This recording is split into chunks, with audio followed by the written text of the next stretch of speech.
ओम आदित्याय नमः। ओम श्री सूर्याय नमः।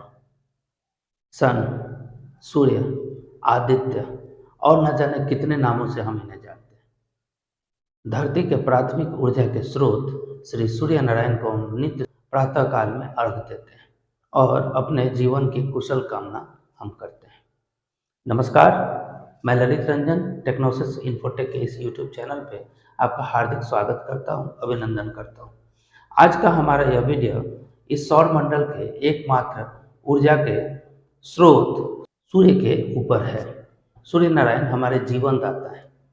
उनके द्वारा ऊर्जित ऊर्जा का मात्र 2% भाग हम प्राप्त करते हैं और उसी 2% भाग से हमारी सारी धरती ऊर्जामय हो जाती है। शुरू करते हैं आज का हमारा यह वीडियो जो सूर्य नारायण के ऊपर है। पृथ्वी से सूर्य की दूरी 14 करोड़ 96 लाख किलोमीटर है। सूर्य हमसे कई गुना बड़ा है। उसका आयतन पृथ्वी से 13 लाख गुना अधिक है। उसका आयतन 1.4 इंटू 10⁻18 1.4 गुने 10⁻18 सेंटीमीटर क्यूब है। अब सोच सकते हैं कि हमसे उसका वॉल्यूम, उसका आयतन कितना बड़ा है। इतना बड़ा हमारा सूर्य है कि उसमें पृथ्वी जैसे लगभग 13 लाख ग्रह समाहित हो जाएंगे। अब सोच सकते हैं कि वो कितना बड़ा है। सूर्य का द्रव्यमान 1.98 इंटू 10⁻13 kg के अराउंड है, जो पृथ्वी से लगभग 3,32,000 गुना अधिक है। सूर्य का गुरुत्वाकर्षण शक्ति पृथ्वी से लगभग 28 गुना अधिक है। पृथ्वी का गुरुत्वाकर्षण शक्ति का मान 9.8 मीटर प्रति सेकंड स्क्वायर, जबकि सूर्य का 274 मीटर प्रति सेकंड स्क्वायर। कहने का मतलब है कि यह हमसे 28 गुना ज्यादा गुरुत्वाकर्षण शक्ति रखता है। उसी प्रकार से पृथ्वी से किसी भी चीज को उसके ग्रेविटेशनल एरिया से बाहर फेंकने के लिए जो एस्केप वेलोसिटी होता है, जिसे हम पलायन वेग भी कहते हैं, उसका मान जहां 11.2 किलोमीटर पर सेकंड है, तो सूर्य का पलायन वेग, एस्केप वेलोसिटी, अगर किसी को सौर मंडल से बाहर भेजना है तो उसको पार करने के लिए कम से कम 618 किलोमीटर पर सेकंड से अधिक गति से उसको यहां से फेंकना होगा या भेजना होगा, तब जाकर के वो सौर मंडल के ग्रेविटेशनल एरिया को पार करके बाहर जा पाएगा। सोच सकते हैं, इतना ज्यादा ग्रेविटेशन है, तभी तो सारे के सारे ग्रह उसके चक्कर लगा रहे हैं, उसका परिक्रमा कर रहे हैं। उसी प्रकार से अगर हम देखें तो सूर्य पृथ्वी से काफी बड़ा है। उसका जो रेडियस है वो 6,95,700 किलोमीटर है, जबकि सूर्य की परिधि 6.95 इंटू 10⁵ किलोमीटर के लगभग है। पृथ्वी से अगर हम इसे तुलना करें तो लगभग 109 गुनी अधिक है। वो भी आकाश गंगा मिल्की वे की परिक्रमा कर रहा है और उसकी गति 220 किलोमीटर प्रति सेकंड के रफ्तार से वो परिक्रमा कर रहा है। अगर हम उसे प्रति घंटे के हिसाब से गणना करें तो 7,20,000 किलोमीटर प्रति घंटे के स्पीड से होगा। अगर घर में आपको कोई कहता है कि बेकार क्यों बैठे हुए हो, तो कहना कि हम बैठे नहीं हैं, पृथ्वी पर बैठे हैं किसी एक कोने पे, और पृथ्वी भी चक्कर काट रही है। कितने की स्पीड से, तो उतना जोर दीजिए। सूर्य कितना स्पीड से चक्कर काट रहा है आपके सामने है, उसको जोड़ दीजिए और कहिए तो सब जोड़ जाड़ कर प्रति घंटा के स्पीड से घूम रहे होंगे इस पूरे ब्रह्मांड में।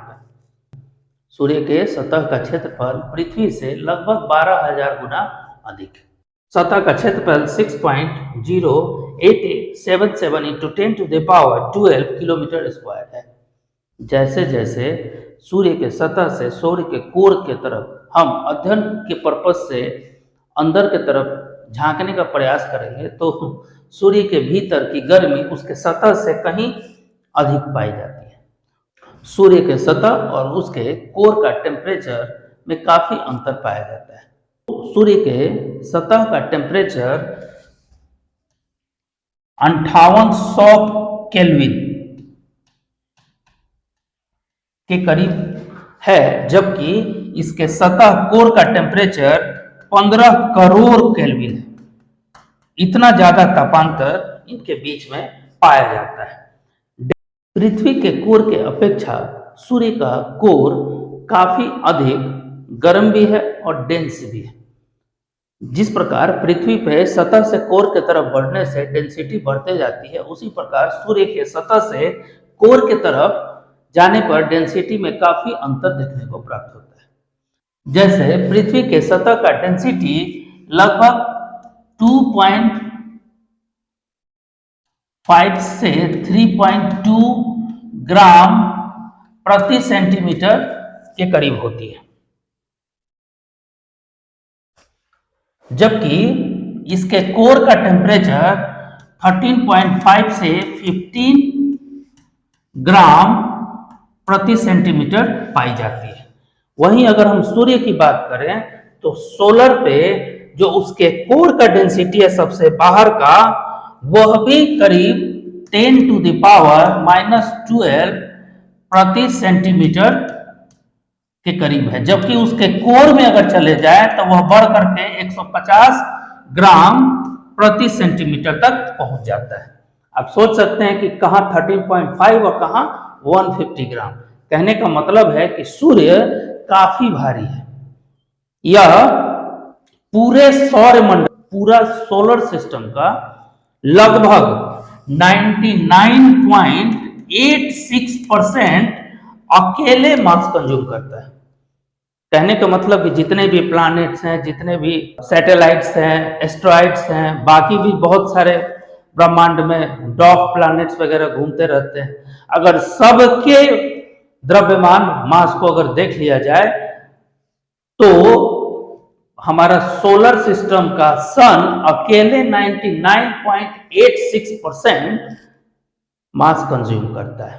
ब्रह्मांड में जितने तारे हैं उनके प्रकाश को मापने के लिए एक इकाई दीप्तिमांक अर्थात रेडियंट या ल्यूमेंट का प्रयोग किया जाता है। अब जो सबसे ज्यादा प्रकाशित या चमकीला सूर्य होगा उसका दीप्तिमांक 1 होता है। जो सबसे ज्यादा चमकीला सूर्य है उसका दीप्तिमांक 1 होगा। 1 से 2 का उससे कम चमकीला वो पाया जाएगा। कितना कम होगा? तो कम से कम उससे 3 गुना कम चमकीला होगा। अगर किसी का दीप्तिमांक 3 है तो वो 2 वाले से 3 गुना कम चमकीला होगा। तो पहले वाले से कितना गुना कम हुआ? 3 × 3 9 गुना कम हुआ। गुणोत्तर श्रेणी में ये मापा जाता है। जो हमारे सूर्य महाराज हैं, सूर्य नारायण, उनका दीप्तिमांक रेडियंट, उनका पोजीशन 23 है। अब सोचने वाली बात है कि जो 1 रेडियंट के जो तारे हैं वो सूर्य से कितने बड़े होंगे। जो नक्षत्र हैं बड़े बड़े, जो क्योंकि जब हम आसमान में छत पे देखते हैं तो हमें सिर्फ और सिर्फ 1 to 5 रेडियंट के ही तारे अपने नग्न आंखों से दिखाई देते हैं। कितना भी कोशिश कर ले तो 6 से ऊपर के तारे को हम अपने नेकेड आई से नहीं देख सकते। तब हमें सर आकाश में कितने तारे दिखाई देते हैं। उसके सापेक्ष अगर सूर्य को देखें तो इसका रेडियंट वैल्यू 23 है। अब 23 को आप काउंट कीजिए कितना करोड़ गुना ज्यादा होगा 1 to 5 वाले रेडियंट का तारे का का सारा उसका रेशियो, उसका साइज कितना बड़ा होगा, उसका ग्रेविटेशनल इफेक्ट कितना बड़ा होगा, उसमें कितने मटेरियल्स होंगे, कितना हाइड्रोजन होगा। जब एक सूर्य सन हमारे पूरे सोलर सिस्टम को उजाला करके रखता है तो उनका वैल्यू पावर कितना ज्यादा होगा। कहने का मतलब कि इससे सूर्य से लाखों गुना बड़े बड़े तारे हमारे पूरे ब्रह्मांड में मौजूद हैं। सूर्य की उत्पत्ति कैसे हुई यह कह पाना तो संभव नहीं है। इसके उत्पत्ति से संबंधित कई सिद्धांत अभी जिस पे काम चल रहा है, इस पे शोध हो रहा है। किसी भी सिद्धांत को पूरी तरह से माना नहीं गया है। इसमें अभी बिग बैंग थ्योरी सबसे ज़्यादा जिस पे चर्चा हो रही है, जिसके बारे में वैज्ञानिक जिसको सबसे निकट मानते हैं कि ब्रह्मांड में महाविस्फोट के साथ ही जितने भी प्लैनेट, सन, सोलर सिस्टम, जितने भी मिल्की वेज थे, सबका निर्माण हुआ। लेकिन किसी भी बिंदु तक अभी कह पाना स्पष्ट रूप से उतना सही नहीं होगा, क्योंकि सब के सब अभी सिर्फ और सिर्फ थ्योरीज हैं, सिद्धांत हैं। जब तक इनको पूरी तरह से प्रूव्ड नहीं किया जाता तब तक यह सिर्फ और सिर्फ सिद्धांत ही है। जब ये प्रूव्ड हो जाएंगे तब निष्कर्ष या नतीजे तक पहुंच पाना संभव होगा। लेकिन यह तो माना ही जाता है कि सूर्य का निर्माण या सूर्य की आयु लगभग 5 अरब साल पुरानी है। 5 अरब साल पहले हमारे सूर्य का निर्माण हुआ था और यह अपने आधी आयु को पूरा कर चुका है। यह भी आपको बता दूं कि सूर्य प्रति घंटे 5 फीट सिकुड़ रहा है। सूर्य के तापक्रम के बारे में जो जानकारी हम प्राप्त करते हैं उसे न्यूक्लियो स्क्रीमोनोलॉजी के माध्यम से पढ़ा जाता है। हमारे सौरमंडल में सूर्य सारे प्लैनेट्स का केंद्र है। सौरमंडल में 8 प्लैनेट्स, लगभग 146 सैटेलाइट जिसे हम चंद्रमा, मून कहते हैं, असंख्य comets, bunches, asteroid, space rocks, ices और बहुत सारे डॉग प्लैनेट्स मौजूद हैं। इन सब के बीच सूर्य एकमात्र ऊर्जा का स्रोत है। हिंदू धर्म ग्रंथों में सूर्य के परिवार के बारे में चर्चा है। अगर उनके परिवार की हम बात करें तो महर्षि कश्यप उनके पिता थे, जबकि ब्रह्मा जी की पुत्री अदिति उनकी माता जी थी। इंद्र, वरुण, वामन, भागा, आयुष्मान, मित्र इत्यादि सर्वस्त्र जो देवगण हैं उनके सहोदर हैं, भाई हैं, जबकि संज्ञा एवं छाया उनकी पत्नी। सूर्य की पत्नी छाया है, परछाई, जबकि संज्ञा उनकी दूसरी पत्नी है, जिनसे यम, यमुना, वैश्वत, नासत्य, तापी, शनि, रेवंत, दस्त और सावर्णी पुत्र पुत्रियां हुई। जबकि सुग्रीव, कर्ण, महाबली कर्ण, जिनका नाम हम महाभारत में बहुत ही आदर के साथ सुनते हैं, दानवीर कर्ण, सुग्रीव जिनकी चर्चा रामायण में हुई थी, भगवान श्री राम के सहायक के रूप में यह जाने जाते हैं। इन्हीं सूर्य नारायण के औरस पुत्र हैं। अश्वनी जो कि फिजिशियन है, देवताओं के चिकित्सक के रूप में जाने गए हैं हिंदू धर्म शास्त्रों में, ये भी सूर्य के पुत्र के रूप में जाने जाते हैं। अगर सूर्य के बारे में हम मॉडर्न आधुनिक काल के वैज्ञानिकों की बात करें, आधुनिक काल में भी बहुत सारे ऐसे स्कॉलर्स हुए जिन्होंने सूर्य के बारे में अपनी बातों को रखा। प्रथम विश्व युद्ध के बाद विश्व के सारे देशों में होड़ लगी थी कि अंतरिक्ष के बारे में जानना।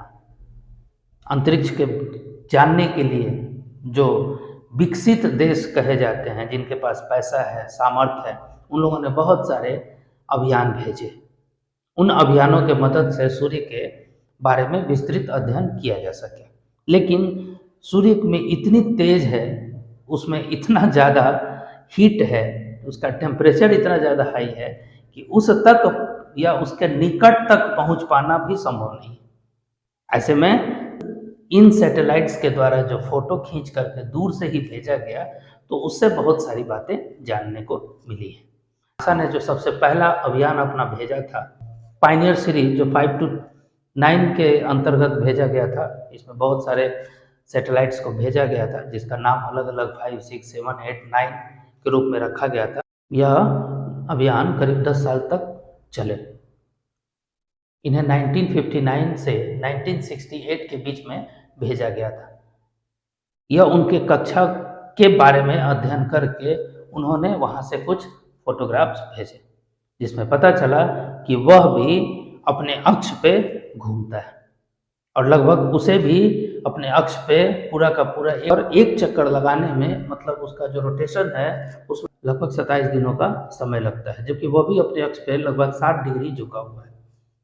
उसके भी ध्रुव चपटे हैं। इन सब बातों पे नासा का यह अभियान विस्तृत जानकारी लेकर के वैज्ञानिकों तक पहुंचाया। नासा ने 1970 के दशक में फिर दूसरा सीरीज सूर्य के लिए भेजा, जिसमें मुख्य रूप से हेलियस और स्काइलोन थे। इन्होंने सौर कोरोना के बारे में विस्तृत जानकारी वहां से भेजी। सरफेस उसने बताया कि सन के सरफेस पे भी धरती के जैसे ही आंधी चलते हैं, वहां भी सूर्य की से लपटें निकलते रहती हैं, जिसे कि कोरोना कहा गया। ये चिंगारियां हैं एक प्रकार की, जो प्रति सेकेंड लाखों के दर में निकलते हुए पाई जाती है। हेलियस सीरीज अमेरिका और जर्मनी का संयुक्त अभियान था। इसमें अमेरिका और जर्मनी ने अपने सैटेलाइट्स संयुक्त रूप से सूर्य के लिए भेजे थे। 1980 के दशक में सोलर का मैक्सिमम मिशन शुरू किया गया, जिसमें सोलर सिस्टम से या सन से निकलने वाले विभिन्न प्रकार के रेज के बारे में विस्तृत अध्ययन करने का प्रयास किया गया।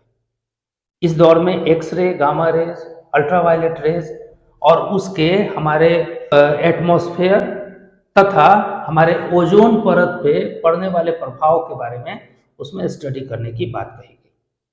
जबकि 1991 में जापान ने भी इस पे अपना अभियान भेजे। उसके बाद से विश्व के कई देशों ने अपने अपने अभियान सूर्य के लिए भेजे और अपने डाटा को उसने एकत्रित करने का प्रयास किया।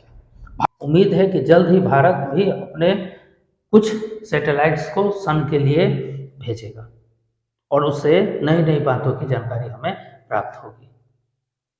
भविष्य में हम किसी निष्कर्ष पर पहुंचेंगे, सूर्य के बारे में और भी बहुत सारी चीज़ों को हम जान पाएंगे, सूर्य के तेज को समझ पाएंगे।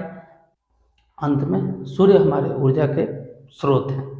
हिंदू धर्म में सूर्य की उपासना का महत्व बड़े ही प्रासंगिक तौर पे बताया गया है। पूर्वोत्तर भारत में सूर्य के लिए कुछ विशेष व्रत छठ के रूप में आयोजित की जाती हैं। प्रातः सूर्य को अर्घ्य देने से ऐसी मान्यता है कि सारे ग्रहों का प्रभाव जो हमारे ऊपर दुष्ट प्रभाव रखते हैं वो खत्म हो सकता है। सूर्य को प्रातः जरूर अर्घ्य दें।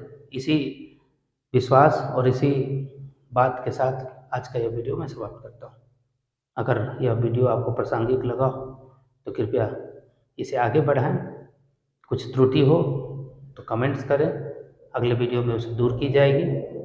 सूर्य का यह मंत्र जो हमारे पीछे स्क्रीन पे है, इसको आप देखें, समझें और इसको अपने जीवन में अपनाएं। आपका दिन शुभ हो, इससे आपको अवश्य लाभ होगा। नमस्कार।